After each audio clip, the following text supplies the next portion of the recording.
Hello creative people. Welcome to the channel. In today's video, I'm going to show you how to reproduce the Daniel Smith color Indigo and Lavender.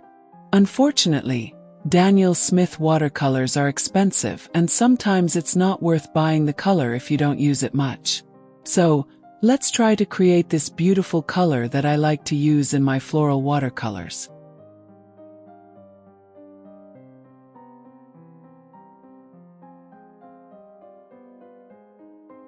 My name is Norma Corrado. Stay with me until the end to find out if we can do it or not.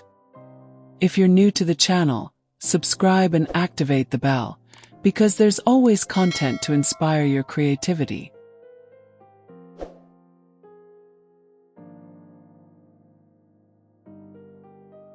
And buy my book Watercolor Flowers without the use of sketches on Amazon. It's still free for Kindle Unlimited and Prime subscribers. Enjoy, the link is in the video description.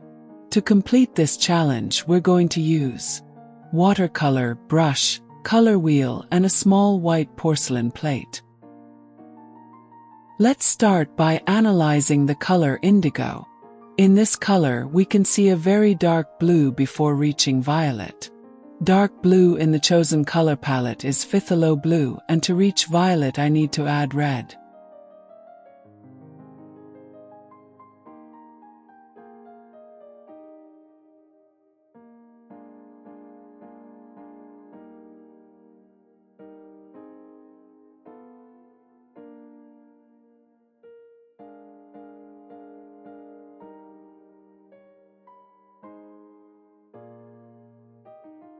Now it looks good.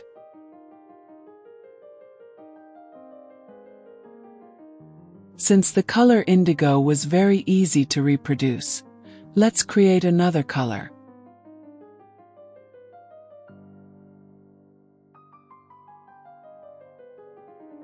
Now let's reproduce the color lavender.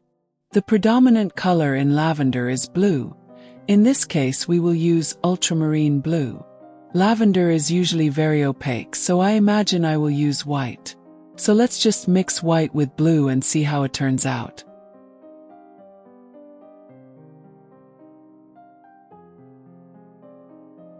Something is missing. We can see that the lavender color is a little purple, and for that I will use quinacridone rose.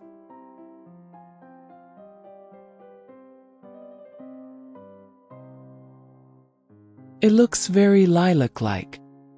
Let's fix it with blue and white.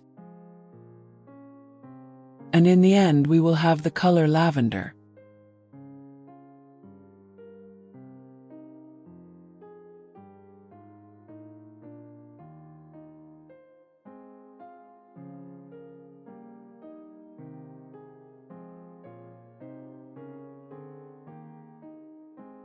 I hope you enjoyed this tutorial on how to reproduce the color indigo and lavender in watercolor.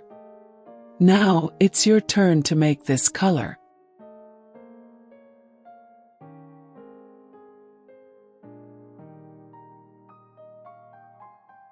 If you have any questions or suggestions, don't hesitate to comment too. And of course, subscribe to the channel, leave a like and activate the bell so you don't miss any of the next videos. Thanks for watching the video. See you next time.